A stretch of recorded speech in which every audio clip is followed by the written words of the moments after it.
አውስትራሊያ በደቡባዊ ንፍቀ ክበብ ውስጥ የምትገኝ ደሴት ሀገር ስትሆን በኦሺኒያ ጂኦግራፊያዊ ክልል ውስጥ የምትገኝ ሀገር ነች። አውስትራሊያ እንደ አገርና እንደ አህጉር ትጠቀሳለች፣ ምክንያቱም አገሪቱ በአውስትራሊያ ቴክቶኒክ ፕላኔት ላይ ትገኛለች። አገሪቱ በህንድ ውቅያኖስ እና በፓሲፊክ ውቅያኖስ የተከበበች ናት። አውስትራሊያ ከሰባቱ አህጉራት ውስጥ ትንሹ አህጉር ናት። አህጉሩ ብዙውን ጊዜ ኦሺኒያ ተብሎ ይጠራል። ነገር ግን ኦሺኒያ ጂኦግራፊያዊ ክልል ሲሆን አህጉሩ ደግሞ አውስትራሊያ ነው። አውስትራሊያ በዓለም ላይ ካሉት ትላልቅ አገሮች አንዷ ስትሆን ግሪንላንድ ደግሞ በዓለም ላይ ትልቁ ደሴት እንደሆነች ተደርጋ ትቆጠራለች።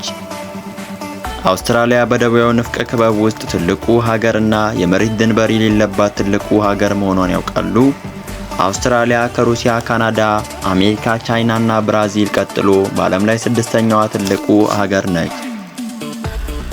ሀገሪቱ በስድስት ክልሎች ደቡብ አውስትራሊያ፣ ምዕራባዊ አውስትራሊያ፣ ኒው ሳውዝ ዌልስ፣ ኩዊንስላንድ፣ ቪክቶሪያ እና ታዝማኒያ እና በሁለት ራሳቸውን የሚያስተዳድሩ ግዛቶች የተከፈለች ናት። እነሱም ሰሜናዊ ቪክቶሪያ እና የአውስትራሊያ ዋና ከተማ ቴሪቶሪ ዋና ከተማዋ በሆነችው ካንቤራ ዙሪያ ናቸው። የሀገሪቱ ውስጣዊ ክፍል ደረቅና በከፊል በረሃማ አካባቢዎችን ያቀፈ ሲሆን እነዚህም ከከተማ ውጭ ተብለው ይጠራሉ። ወደ 70% የሚሆነው የአውስትራሊያ ክፍል ከከተማ ውጭ ሲሆን የባህር ዳርቻ ሜዳዎች ደግሞ ለምና አብዛኛውን የአውስትራሊያ ሕዝብ ያስተናግዳሉ። ወደ 35% የሚሆነው የአውስትራሊያ መሬት በበረሃዎች የተሸፈነ ነው። አብዛኛው የአውስትራሊያ ሕዝብ በአገሪቱ ምስራቃዊ እና ደቡባዊ ክፍሎችና ባህር ዳርቻው አካባቢ ይኖራሉ። አውስትራሊያ የካሊፎርኒያ እና የቴክሳስ ግዛቶች ሳይኖሯት ከአሜሪካ ጋር ተመሳሳይ መጠን አላት። አውስትራሊያ የኮመንዌልዝ አገሮች አካል ናት።